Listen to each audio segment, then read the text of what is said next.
Kan yeroo jiru isa kan oksijiina sitti argitan kanatti kan isaan fayyadaman ibsaan gaafa badu kanatti kan akkana gargaartan waaqayyo mana isaatii gargaarsa isa caalu waaqarraa isiniif haa ergu.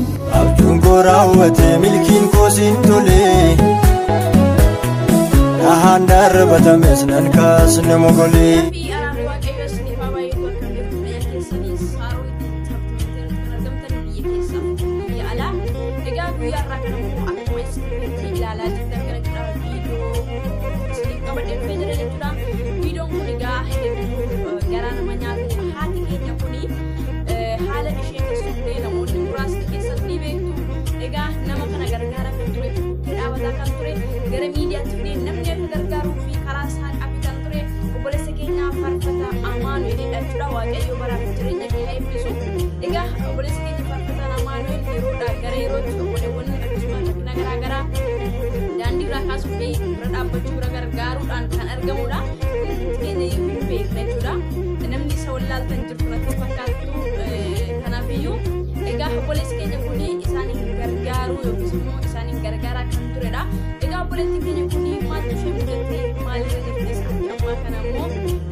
Mahaan orfaataa keessadha kan isaan jiranii maal akka ta'anii dhibeen isaanii maal akka dhukkubsatanii fi hammam akka isaanirra bubbule isaanirraa dhageenya turtiin keessan nu waliin maal akka taatanii fi maal akka dhukkubsatanii fi maalirra akka jirtan daawwattoota keenyatti maa. Ani dhibeen kun edda naqabee waggaa 6 toon deemee asumatti gargaaramu dhibeen kun bara darbe kana keessa natti hammaate qabeenyan qabutti fixadhee otuma na gargaaranii amma iskijinii malee jireenyi keenya jiraattu naan jennan jaajaa qaqqabee amma argaadhuma sanarra taa'ee sababa harkaadhamuuf isaatiif amma kana ture. Egaa daawwattoota keenya egaa akkuma as bukkeetti argitanii oksijiiniidhaan sa'aatii ammaa kana kan isaan jiraachaa jiranii baay'ee haala ulfaataaf rakkisaa keessadha kan isaan jiranii. Wanti namaaf dadhabamee waaqayyoof hin danda'ama. Waggaa meeqadha dhibeen keessan kun erga isinitti fudhate? Waggaa 6. Waggaa 6 erga isiitti fooyyee tokko hin qabdan? Gargaarsa homaa hin qabu. Akka isaan dubbatanitti gargaarsa homaa tokkollee akka isaan qabnee fi isaanis maatiin isaanii waggooti dheeraan wal faana rakkachaa turanii yeroo ammaa kana garuu wantoota isin asitti argitan kan oksijiinii asna bukkeetti argitan kanadha isaan kan amma yeroo kana fayyadamaa jiranii oksijiinii kana malee daqiiqaa 5f turuu akka isaan hin dandeenyedha isaanis kan isaan dubbatanii egaa ibsaan yeroo jiru isa kan oksijiinii asitti argitan kanatti kan isaan fayyadaman ibsaan gaafa badu kanattidha kan jijjiiramuu fi baay'ee haala ulfaataaf haala nama sodaachisuu keessadha kan isaan jiranii gara fuulduraatti isaan gargaaruu waan barbaannuuf haala kamiin harmee keenya kana bukkee dhaabannee lubbuu isaanii akka oolchinu waaqayyo gooftaan nu haa gargaaru. Oksijiiniin kun irraa addaan hin ba'u umurii isaanii guutuudha isaan amma isaan kan isaan fayyadamaa jiranii akkasumallee hospitaala kana keessatti ji'a 6dha kan isaan lakkoofsisanii gara fuulduraatti ba'anii maatii isaaniitti dabalamanii jiraachuuf illee baay'ee haala ulfaataa waan ta'eef oksijiinii asitti argitan kana isa kana fayyadamu waan ta'eef gara fuulduraatti otoo maal isinii ta'e haalli otoo isinii mijatee isin barbaaddu isin akka keessanitti. Ani akkanii waan na fayyadu argadhe as keessaa ba'ee mana wayii barbaadadhe itti fayyadamuun barbaada otooni qabeenya qabaadhee waan danda'uuti ta'ee dadhabnana sumarratti hafee maala dhabnana suma taa'e. Egaa daawwattoota keenya akkuma isaan isinitti himaa jiranii baay'ee amma haalaa ulfaatu iyyuu malee oksijiinii kanallee manatti bitatanii mana isaanii keessatti fayyadamuu isaan hin danda'u ibsaan gaafa badu baay'ee isaan rakkisa waan ta'eef ibsaatiin kan fayyadamanis hin jira akkasumallee ibsaa yeroo badus kan isaaniif guuchifamee itti fayyadaman hin jira namoonni hundumti keessan viidiyoo kana hordofaa kan jirtan ilaalaa turtan jechuudha harmeen keenya kun daqiiqaa tokkittiif illee yookiis immoo daqiiqaa 5f illee oksijiinii malee jiraachuu akka hin dandeenyedha sababni namni oksijiinii malee jiraachuu hin danda'u harganu malee qilleensa bakkeedha fudhatee baasu malee hin danda'u jechuudha. Egaa haati keenya kun oksijiinii bakkeedha kan isheen fudhattu yookiis immoo akkuma isin dhaggeeffataa turtan sana kanaani kan isheen jiraachaa turte jechuudha. Dhukkubni kun immoo waggaa 6 kan isheen narra ture jechaa turanii. Egaa akkuma kanaan immoo gara hospitaalatti galaniitu jiru waan qaban hundumaa caracatanii fixataniitu jechuudha. Gara hospitaalatti kan isaan galanii maaliif lubbuu nama tokko oolchuun dirqamasi osoo haalumti kam abbuma qabeenya kam taatee lubbuu tokko oolchuun dirqama keeti nama tokko dhimma isaa itti dhiisuu hin dandeessu. Egaa dhukkubni oksijiinii baay'ee ulfaataadha akkuma hundumti keenya beeku meedee qaama tokkotti afaan abaa akkasitti turaa jechuudha hin dandeessa. Namni oksijiinii fudhatu malee jiraachuu hin danda'u. Egaa yeroo ibsaan badullee gara biraatti qayyaramuu yookiis immoo jijjiiruudhaan kan isaan gargaaraman jechuudha. Egaa haaluma kanaatiin osoo jiranii jechuudha gara oksijiinii bitamuufitti yookiis immoo soolaariin bitamee fi galuufitti tajaajilli taasifameef jechuudha karaa obboleessa keenya. Akka oksijiiniin bitamee fi gara qe'ee isaaniitti yookiis immoo gara maatii isaaniitti akka galanii fi akka isaan yeroo ibsaan badullee gargaaramanii fi soolaariin bitamee jechuudha. Akkuma viidiyoo irratti ilaaltan kana jechuudha oksijiin sentireetariin jechuudha bitamee jechuudha. Oksijiinii malee immoo deebi'anii danda'anii oksijiinii kun immoo umurii isaanii guutuudha. Kanarree kanarra jiraatu jechuudha. Irraa darbuu hin danda'u. Akkuma jalqaba isin jedhe namni oksijiinii malee jiraachuu hin danda'u. Egaa gargaarsa taasifamee obboleessi keenya fakkata amaanillee oksijiina kana ciisee geessuudhaani akka isaanii oksijiinatti kanatti gargaaraman yeroo ibsaan hin jirrellee jechuudha. Soolaarii oksijiinii argachuu akka isaan danda'amu taasifameeti kan jiru. Egaa Tufaanatti banteemnaa saaqeedhaan karaa nabaasa.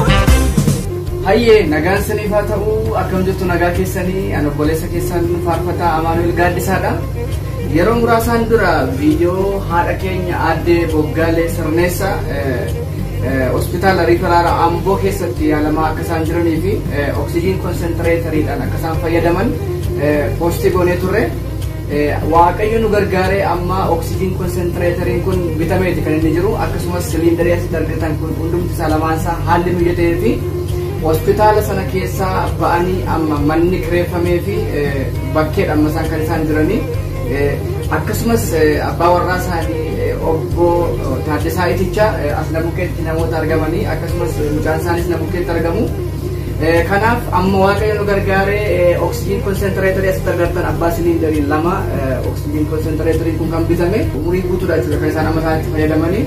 Isa kanaaf immoo maallaqni baay'een akka isaan barbaachisuu fi maaliif oksijiin konsentireetarii kun tabalaasha'uu hin danda'a yookaan immoo rakkoon tokko irratti uumamuu waan danda'uuf oksijiin konsentireetarii kun akka bitamu faana tattaaffii gochaa turtan waaqayyo baraaf jireenya keessan haa eebbisu eebbifama akkuma haadha kana hospitaala sana keessa baaftanii manatti galchitanii waaqayyo jireenya keessan haa hojjetu waaqayyo isin haa eebbisu eebbifama. Waaqayyo isin haa eebbisu eebbifama akkana gargaartan. Waaqayyo mana isaatii gargaarsa isa caalu waaqarraa isinii haa ergu. Akka kana naa yaadan nagaa nageenya isinii haa yaadu gooftaan Yesuus. Eebbifamaa jiraadhaa. Waaqayyo biddeen irratti biddeen keessan haa guddisu. Darajaa irratti darajaan keessan ol haa adeemu. Akkanuma nama koommataadhaa dhaabatu Waaqayyo isin haa taasisu. Darajaan keessan irratti isinii haa dabalu. Fayyaa argadhaa.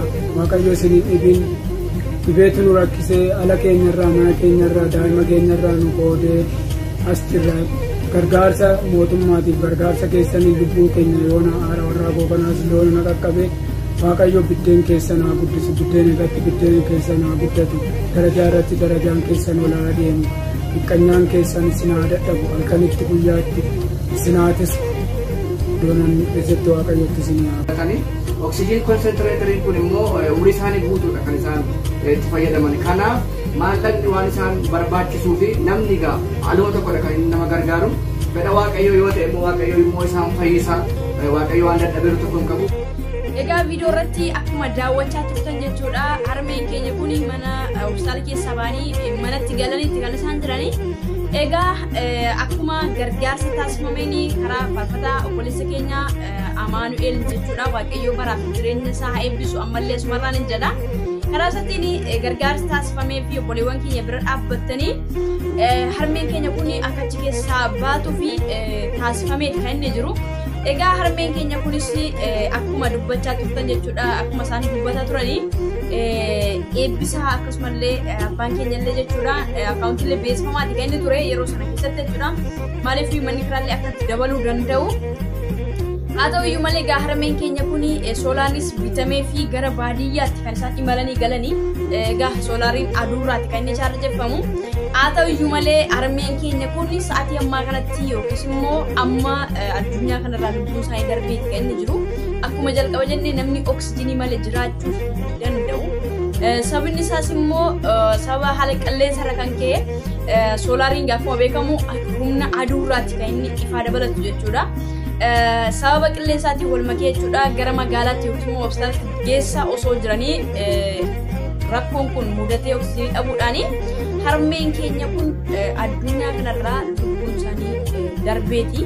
Egaa namoonni jalqabaa kaastanii yeroo jalqaba obsargee turanis akkasuma obsargeessaa ba'anii gara manaatti yeroo isaan seenanis viidiyoorraa dhaggeeffataati kan isaan turtan jechuudha.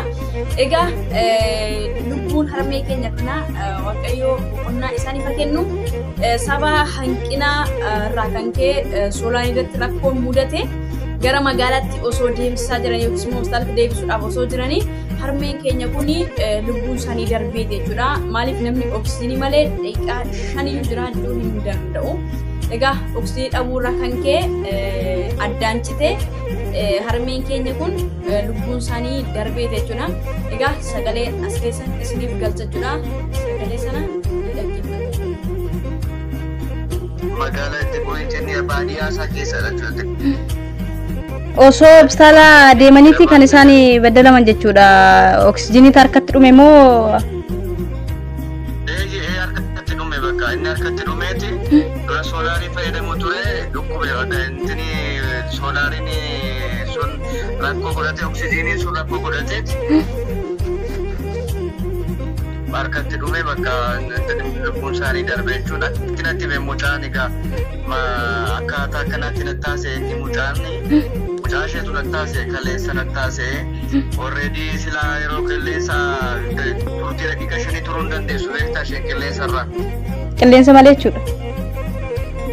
Qilleensa malee daqiiqa 5 turuu hin dandeessu gaafa qilleensa itti guguutamee fi dhufa jechuudha gaafa dhufu utuu qilleensi bira ga'iin akkas ta'e jechuudha dura magaalatti waan galtuu erga biyyatti galtee booda jechuudha. Kan isheen akkas taate karaa irratti jechuudha biyyatti galaa ture meeshaan fa'aa erga bibbitamee fi haalli mijatee fi booda karaa irratti jechuudha. Ishee gara hospitaalaatti ishee dhukkubnaan achitti ishee dhukkube baay'ee hospitaalatti otoo deebisisaa ta'uu geessaa jiraniiti jechuudha kan akkas taate ta'uu aangoon qaqqabiin deebisanii. Okay, dura guuttatteeti galte moo haalli mijatee jennaan? Dura gara biyyaatti galuu fi ibsaan barbaachisa miti biyya keessatti. Ibsaan waan barbaachisuu fi soolaarii bitatte jechuudha. Soolaariitu bitamee fi soolaarii ittiin guddifachuu dandeessutu bitamee fi. Okay, soolaara sana sababa sanaan galtee sana booddee immoo soolaarri immoo rakkoo godhatee jechuudha. Bakka rakkoo godhate haaluma qilleensaa tokko laalchi amma intini jira miti nama.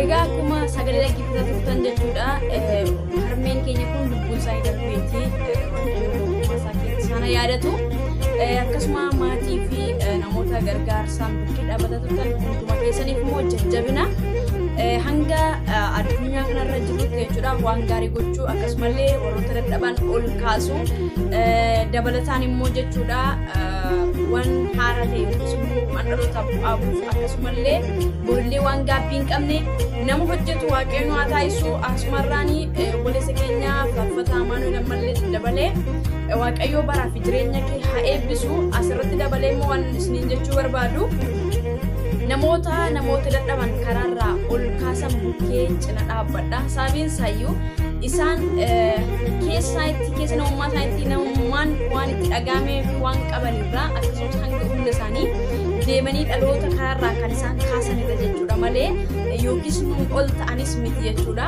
jireenya idilee isaanii akkuma anaaf jiraannu kana jiraachuu dadhabaniiti miti jechuudha isaan kun immoo jechuudha yoo nuti bukkeen dhaabbanne ta'e namoota hedduutu jechuudha jechuudha miidhamuu danda'a jechuudha harmeen keenya kun gargaarsa taasifameeni obsara keessa baatee kan obsaratti galtu obsara keessa baatee egaa rakkoo mudateen akka isaan lubbuu isaa darbee jiru innis immoo rakkina soolaaridhaan kan ka'e yookiis immoo ifarra kan ka'e oksijiinii dhabuurra kan ka'e lubbuun isaanii darbee ani kanatti maal jechuun barbaada namoota akka kanatti namoota dadhaban lafaa ol kaasan bukkee cimsaa dhaabbadhaa isiniin jechuu barbaada maaliif wanti isaan keessatti naqan tokkollee hin jiru gargaarsuma isin biraa maddeen obboleessi keenyas immoo aarsaatti kaffalee yeroo isaarra jiruu isaarra kaayyoo fi karoo isaarra addaan kutee dhaqee obboleewwan garaagaraa kaasa kan jiruu fi harmee keenya gargaaraa kan turedha jechuudha kanaaf namoota akkasii bira dhaabbadhaan dhaamsa koo yeroo hundumaati jechuudha sababiin isaayyuu yoo ofii kee dhaqxee hojjechuu hin dandeessu yoo ta'e maallaqaan gargaaruu dandeessa yaadaan illee gargaaruu dandeessa dirqama maallaqa ofitti yaadaan illee gargaaruun